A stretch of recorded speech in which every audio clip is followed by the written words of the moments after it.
If you're an entrepreneur, you definitely know the feeling. You're staring at a huge pile of business books, and they all promise the secret sauce to success.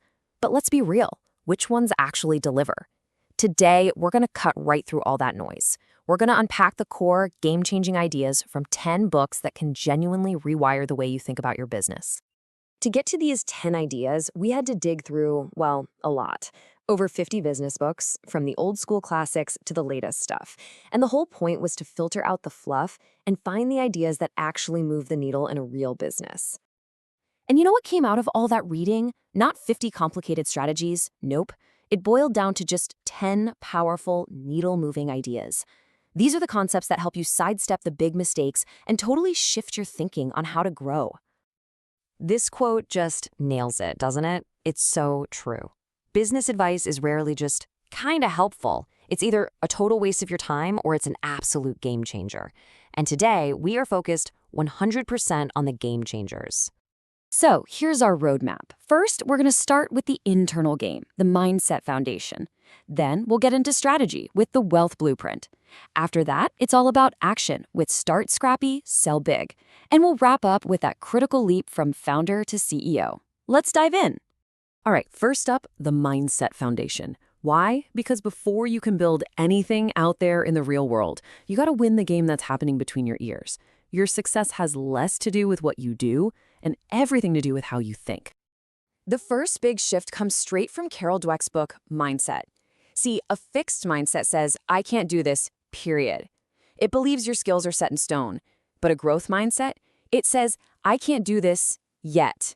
That one tiny three-letter word, well, it changes absolutely everything. Man, this is so critical to get. Nobody is born a business genius. Every single expert you look up to was at one point a complete amateur. The only thing that separates them is that they were willing to be bad at something for a while because they stuck with it long enough to get good. That's the growth mindset in action.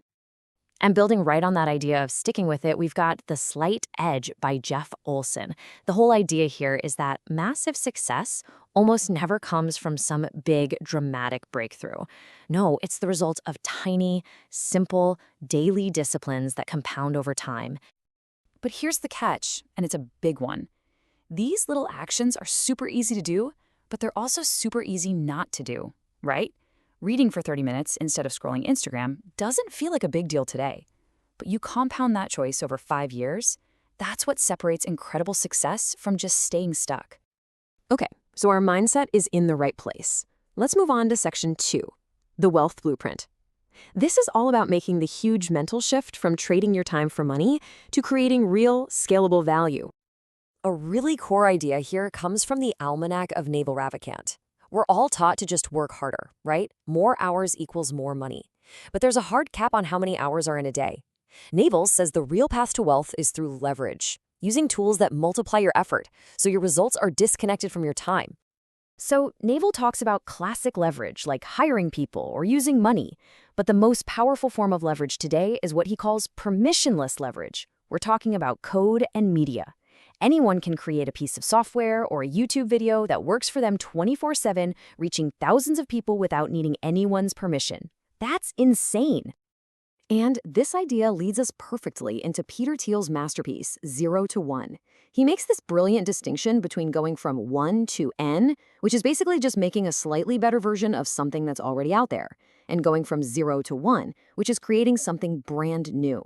Thiel says all the real value is in that 0 to 1 jump. And here is Thiel's most provocative point. He says competition is for losers. Think about it. When you're competing, you're just fighting over the same small slice of the pie.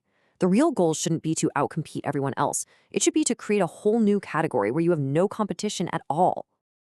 All right, let's bring this down to earth and get super practical. Section 3, start scrappy, sell big. We have the mindset, we have the blueprint. Now, how in the world do you actually get this thing off the ground and start making sales? This insight from Derek Sivers is like a huge weight lifted off your shoulders. The author of our source admitted their very first website was cringy and a total mess. But you know what? It worked. Because scrappy and authentic almost always beats polished and perfect. The lesson here is so simple. Just start. Okay, so you've launched, but nobody's buying. Listen up. Alex Hormozy argues that the problem is almost never your product, it's your offer. See, the offer is everything around the product: the price, the guarantee, the bonuses, the special terms. Your job isn't to have a good product, it's to create an offer so good people feel stupid saying no. And this leads us right into the final and maybe most difficult stage of the journey. Section 4, From Founder to CEO. This is all about building a business that can actually grow and run without you doing every single thing yourself. Michael Gerber's book, The E-Myth, perfectly describes the classic trap every founder falls into. You start a business because you're a great technician, a great coder, a great baker, whatever. But pretty soon, you're so busy working in the business, doing all the tasks, that you have zero time to work on the business, building the systems for growth. You become your own bottleneck. So how do you escape that trap? Stephen Bartlett gives us the answer loud and clear.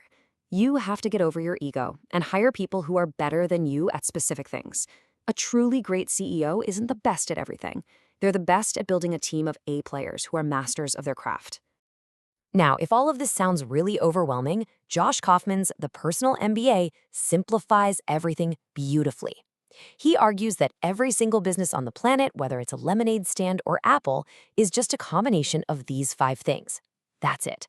You understand these 5 functions, you understand business. And that right there is such an empowering idea, isn't it?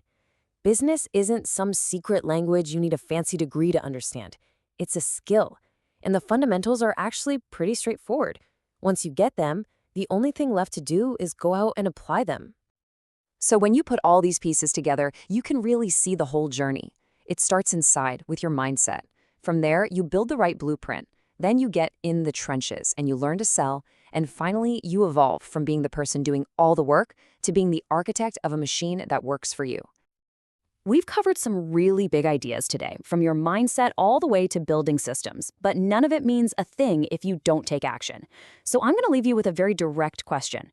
Out of everything we talked about, what is the one idea you're going to put into practice in your business starting tomorrow?